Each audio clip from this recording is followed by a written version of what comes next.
Coming up on the Week in Review, early voting for the primary runoff election began statewide on Monday. We'll have the latest from the recent debates. Plus, MARTA says it welcomes a federal investigation into its safety as the transit agency says overall crime is down.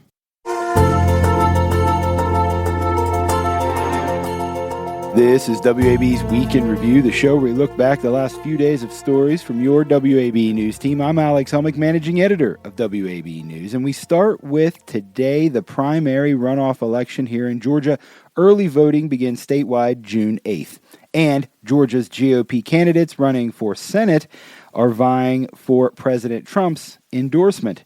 WAB's Emily Wu Pearson had more. Republican Representative Mike Collins and former football coach Derek Dooley are in the runoff to become the GOP candidate to face incumbent Democrat Jon Ossoff in the November election for one of Georgia's 2 Senate seats. The men have both leaned into supporting and praising the president's work and policies during the runoff, aligning themselves with Trump to clarify their own policy positions. Here's Collins on the war with Iran. I fully support President Trump and what he is doing with Iran.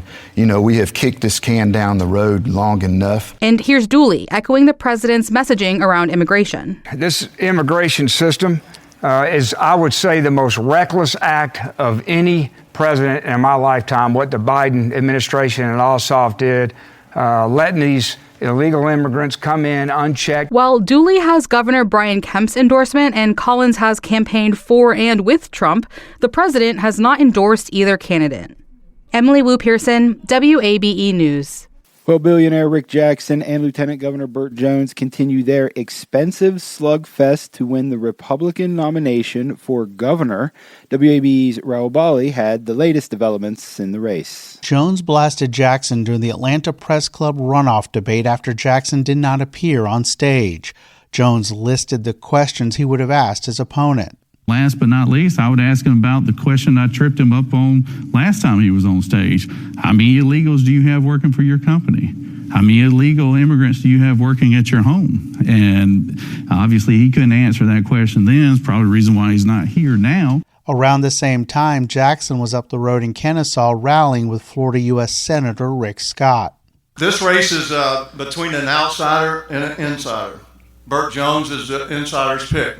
He has been in office for 14 years. He's had the title, he's had the office, he's had the power, and still failed to deliver property tax relief for Georgia this year. Both are claiming the mantle of President Donald Trump, though only Jones actually has the president's endorsement. I'm proud of that endorsement, just like I'm proud of almost 100 sheriffs around the states that have endorsed me. And I appreciate the partnership that I've had with Governor Kemp. While Jackson claims he's like Trump, he's also appealing to the supporters of Governor Brian Kemp. So I'm asking every conservative, every Donald Trump voter, every Brian Kemp voter, every taxpayer, every parent, every small business owner, and every Georgian who is tired of being ignored to join us. The winner of the June 16th runoff will face Democratic nominee Keisha Lance Bottoms in November. Raul Bali, WABE News. The Democratic candidates in the runoff election for lieutenant governor are considering how they'd work across the aisle with Republicans and how to maintain their policy goals while doing so. WAB's Marissa Mecki told us about it. Josh McLaurin and Nabila Parks agree they have a lot in common. They both want to expand Medicare, improve affordability, and more. But Parks has criticized McLaurin's close work with Georgia Republicans, arguing he wavers on Democratic ideals. McLaurin highlighted his success working across the aisle in the legislature, like the first statewide car booting regulations. I'm not ashamed of that. You have to work with Republicans. And whoever wins this race is going to preside over a Senate that has a Republican majority for at least a few years. And so it's critical that you be able to at least say some good things about what is happening in a bipartisan way. Meanwhile, he criticized Parks for leaving her state Senate seat in order to run her campaign. Parks says even so, she made big progress during her time as a legislator. I introduced legislation to cut taxes for working families, including cutting taxes on menstrual products, on baby products like diapers and strollers and cribs, and also bringing back the school supply tax day holiday that saved working families $50 million a year. Early voting for the June 16th runoff begins on June 6th. Marissa Mackey, WABE News. The two Republican candidates in the runoff for Georgia's lieutenant governor are focused on continuing conservative leadership under President Trump. Here again, Marissa Mackey. Former state senator John F. Kennedy said, generally speaking, Georgians are happy with the state's conservative leadership. But I look forward to being and serving as the next lieutenant governor to making sure that we can put things even on a better footing as we go forward to make sure that conservative principles continue to guide the state, but working collaboratively and so that state government works for everybody. His rival, State Senator Greg Dolezal, highlighted his successes in passing sometimes controversial conservative policies in the Georgia legislature as evidence he'll better accomplish Republican goals as lieutenant governor. I led on school choice, banned DEI mandates in public schools, wrote the Riley Gaines Act to keep men out of women's sports. And when Fonnie Willis came after President Trump, I stood up and went after her. They both voiced their support for President Donald Trump, wishes to help fund rural hospitals, and address data center tax breaks. Early voting for the June 16th runoff begins on June 6th. Marissa Mackey, WABE News. Well, the Republican runoff race for Secretary of State is focusing on the unfounded claims of election fraud in the 2020 election and who is more of a supporter of President Trump. State Representative Tim Fleming is facing former DeKalb CEO Vernon Jones on June 16th. Here's Fleming from the recent Atlanta Press Club runoff debates. And I actually, unlike you, I've voted for Donald Trump 6 times. I voted for him in 2016 presidential preference primary, 2016 general, and 2020 and 2024. You did not because you were voting in the Democratic primary during that time. And here's Jones, who switched from Democrat to Republican in 2021. Actually, I've always been conservative. I was conservative before you were born. Democrats used to be conservative. As a matter of fact, Sonny Perdue was a Democrat. He's a conservative. Nathan Deal was a Democrat. He was a conservative. Donald Trump was a Democrat. He was a conservative. So actually, I'm much more conservative than you. Both also called on reform to the election process in Georgia, including overhauling absentee and mail-in ballot voting. Meantime, the candidates in the Democratic runoff race for Secretary of State say Georgia's elections need to be protected from President Trump and his supporters. The June 16th runoff features former Fulton County State Judge Penny Brown Reynolds against Fulton County Commissioner Dana Barrett. Here's Brown Reynolds. Republicans poisoned the well. And one of the things that the Secretary of State has to do is to make people feel confident in their elections. That's really tough, to make certain that we are transparent and accountable. And here's Barrett. I've said all along that I believe every eligible voter in Georgia who wants to vote should be able to cast a vote. That means every Georgian, whether they want to vote the way I want to or not. That's up to them. My goal and my job will always be to make sure they have that access, regardless of how they choose to vote. Both candidates also say they will speak out and inform voters of the major changes that will likely be coming through redistricting as the Republican state legislature is meeting later this month to redraw voting lines. The two Republicans in the race for Georgia's Congressional District 11 are continuing to make President Donald Trump the center of their runoff. WAB's Melissa Fado had more. A tense back and forth ensued between John Cowan, a Northwest Georgia neurosurgeon, and Rob Adkerson, outgoing Representative Barry Loudermilk's former chief of staff, when it came to who was the truest supporter of the president. Here's Cowan responding to Adkerson's accusation he's a so-called never-Trumper. Listen, I'm 100% behind President Trump. He's the most transformational president of my lifetime.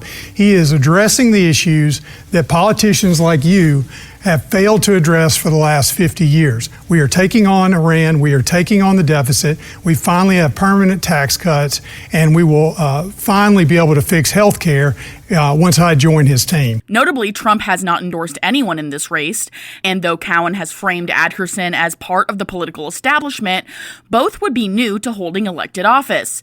Here's Adkerson's rebuttal. There you have it, folks.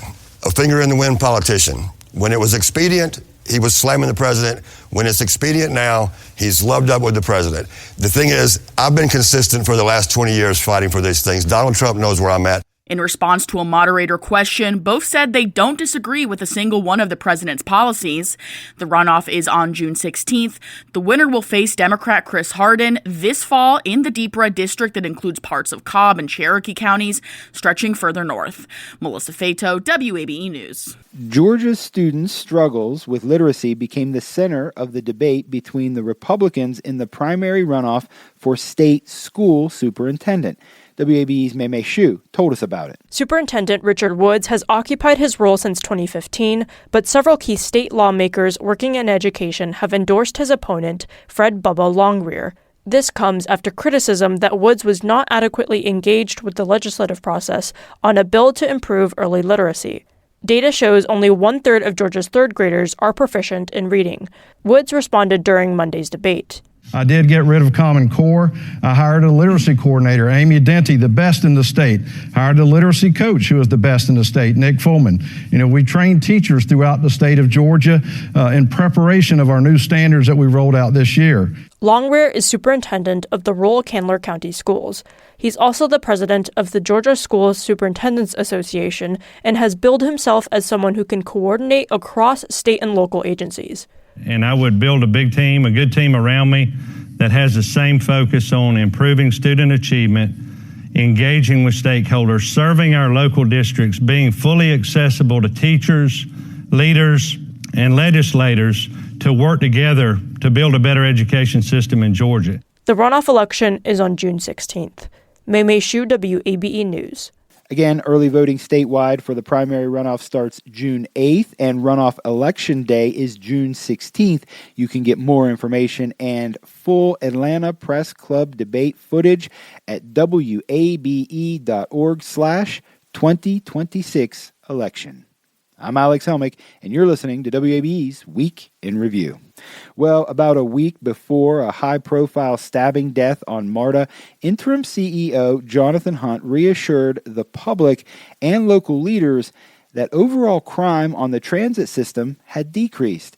WABE's Shemaine Cruz had more. Hunt made the comment at a Fulton County Board of Commissioners meeting in May, adding that statistics don't make people safe. The MARTA Police Department already has nearly 300 officers roaming train stations and recently celebrated its largest graduating class in roughly 2 decades.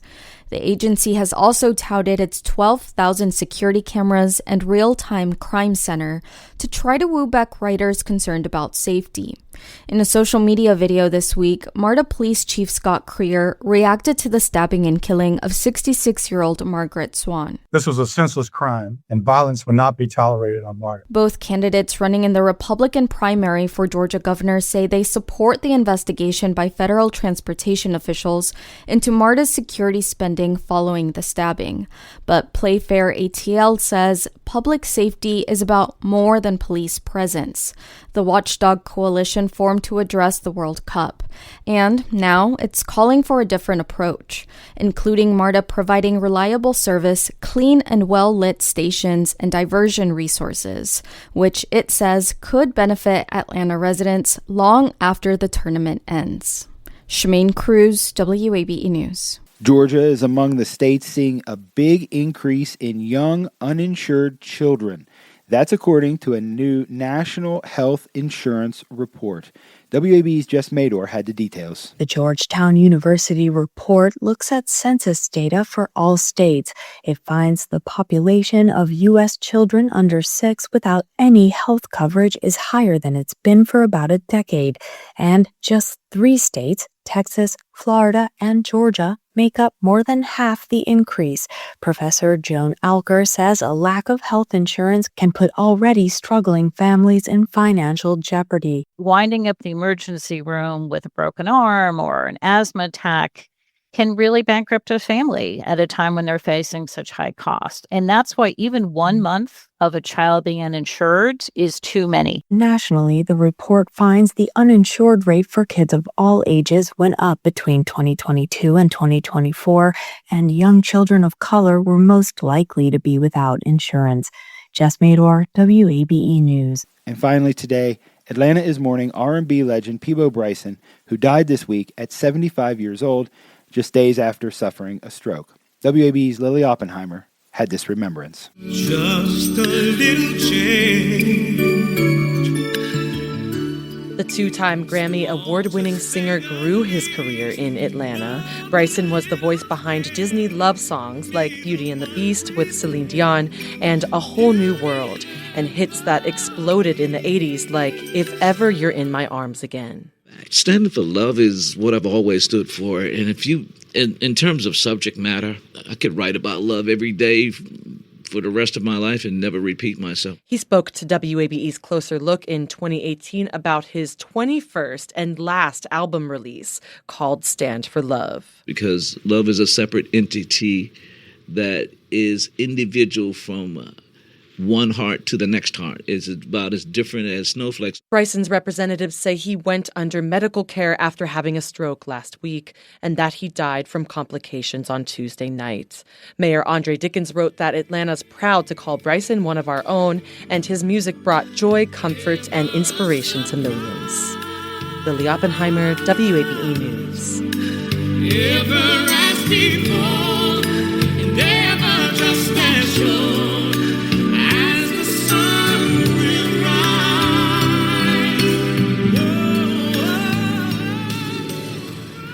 My thanks to the WABE News team for all the great work. You can get more at our Instagram. WABE News is the handle. And you can always find us at WABE.org. If you're looking for election coverage, WABE.org/2026 election. And if you don't have it yet, check out our WABE app. You'll get the latest in news. You can live stream and so much more. The WABE app. I'm Alex Helmick. Thank you for supporting WABE News and for listening to the Week in Review.